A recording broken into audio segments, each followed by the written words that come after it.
The Murder of Marianne Vaatstra, the case that haunted the Netherlands. On the night of May the 1st, 1999, 16-year-old Marianne Vaatstra left a small party in the quiet Dutch village of Zwaagwesteinde. She was cheerful, energetic, and well-liked, a girl who loved sports, music, and spending time with friends. It was a warm spring night, and Marianne decided to cycle home through the dark fields of Friesland. She never made it back. The next morning, a farmer discovered her body in a meadow near the village of Veenklooster. Marianne had been brutally attacked and murdered. The violence of the crime shocked the entire country. This wasn't just a killing.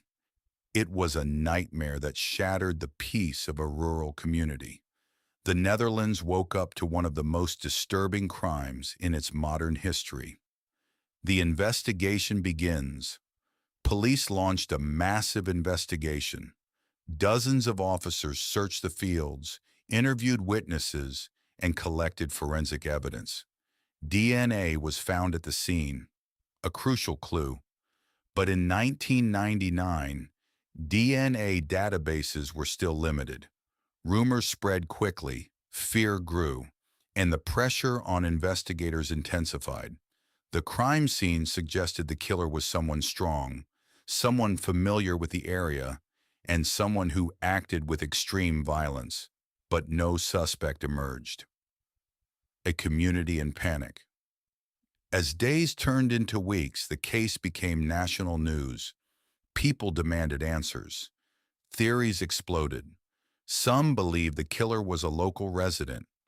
Others pointed to the nearby asylum seekers center, convinced an outsider must be responsible.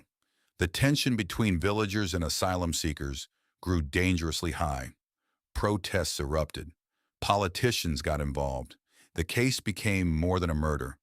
It became a national debate. But still, no arrest. Years of silence. For more than a decade, the case remained unsolved. Police re-examined evidence, interviewed new witnesses, and followed every lead. Nothing worked.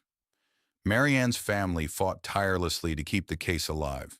Her father, Bouke Vaatstra, became a public figure, determined, outspoken, and unwilling to let his daughter's story fade. But the killer remained a ghost. The DNA breakthrough. In 2012, 13 years after the murder, Dutch authorities launched a massive voluntary DNA screening. More than 8,000 men from the region were asked to provide samples. It was one of the largest DNA operations in Dutch history. Most people cooperated, and then a breakthrough.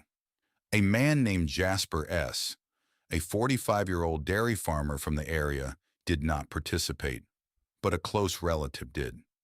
That relative's DNA partially matched the crime scene sample. Police immediately focused on Jasper. They collected his DNA, and the result was undeniable. It was a perfect match. The arrest. On November 19, 2012, police arrested Jasper S. at his farm. He confessed almost immediately. He said he had acted alone.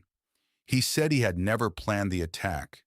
He said he had lived with the guilt for years, but his confession did not erase the horror of what happened. Jasper was sentenced to 18 years in prison. A country finally gets answers. The arrest brought relief, but also shock. For years, people had blamed outsiders. For years, the community had been divided. For years, the case had fueled fear and anger.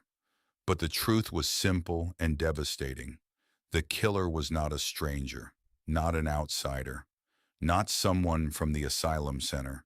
He was a local man, a farmer, a father, someone who had lived quietly among the community for decades. The case of Marianne Vaatstra became a lesson in patience, justice, and the dangers of assumptions. A legacy that lives on.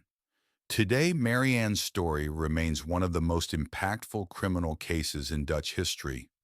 It changed how the Netherlands handles DNA investigations. It changed how communities respond to fear. And it remains a reminder that even the darkest mysteries can eventually be solved. A young girl cycled home on a spring night and never arrived. But after 13 long years, the truth finally came to light. You've been watching True Case Files, real crimes, real mysteries. If you want more cases like this, subscribe and let me know which story you want to see next.